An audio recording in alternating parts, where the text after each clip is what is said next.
Pembahasan kali ini adalah mengenai activity diagram. Activity diagram dibagi menjadi dua macam. Yang pertama, overview activity diagram. Tipe diagram ikhtisar yang menyajikan pandangan tingkat tinggi dari proses bisnis dengan mendokumentasikan peristiwa-peristiwa penting, urutan peristiwa-peristiwa tersebut, dan arus informasi di antara peristiwa-peristiwa tersebut. Dan yang kedua, detail activity diagram. Tipe diagram yang memberikan representasi yang lebih rinci dari kegiatan yang terkait dengan satu atau dua peristiwa yang ditunjukkan pada diagram ikhtisar atau overview activity diagram. Untuk mempermudah kalian membedakan OAD-DAD dari patokannya, maka berikut ini adalah gambarannya. OAD itu berpatokan pada sisi event yang ada di tabel tersebut yang di lingkar merah, sedangkan DAD itu pada activities yang ada pada setiap event yang di lingkaran kuning. Berikutnya adalah cara membaca bagian activity diagram. Pertama itu ada swim lane. Itu mewakili agen di luar organisasi dan sistem komputer yang digunakan. Yang kedua ada lingkaran padat, mewakili awal proses. Yang ketiga ada persegi panjang bulat menunjukkan peristiwa. Kemudian ada garis berkelanjutan dengan panah-panah menunjukkan urutan acara.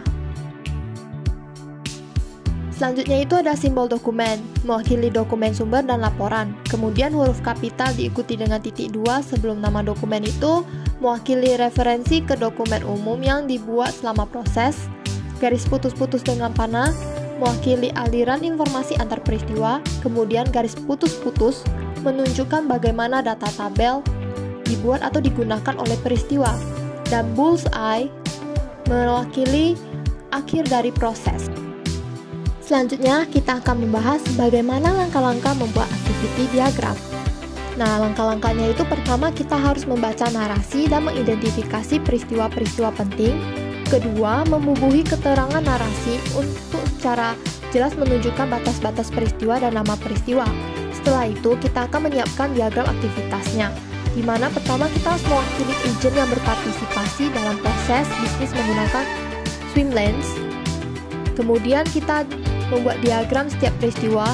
Di sini kita harus menunjukkan urutan peristiwa. Kemudian menggambar dokumen yang dibuat dan digunakan dalam proses bisnis, di mana kita juga harus kasih arus informasi dari peristiwa ke dokumen dan dokumen ke peristiwa. Kemudian kita gambar tabel atau file yang dibuat dan digunakan dalam proses bisnis. Di sini kita harus kasih tunjuk aliran informasi dari acara ke tabel dan sebaliknya. Nah, sekarang kita akan masuk ke perbandingan OAD dan DAD. Nah, berikut ini perbandingan dari OAD dan DAD. Yang pertama, simbol yang digunakan. Simbol yang digunakan dalam detail activity diagram dan overview activity diagram sama. Perbedaannya itu terdapat pada persegi panjang bulatnya, di mana persegi panjang bulat dalam DAD mewakili kegiatan, bukan peristiwa.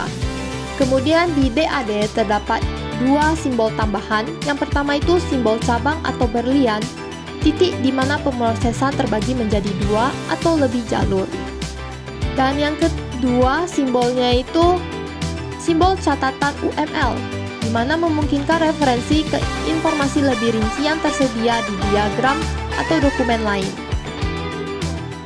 Berikut ini contoh overview activity diagram. Dan ini detail activity diagram.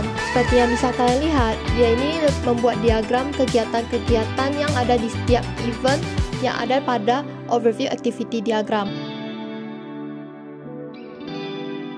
Sekian penjelasan mengenai activity diagram dari saya. Terima kasih dan sampai jumpa.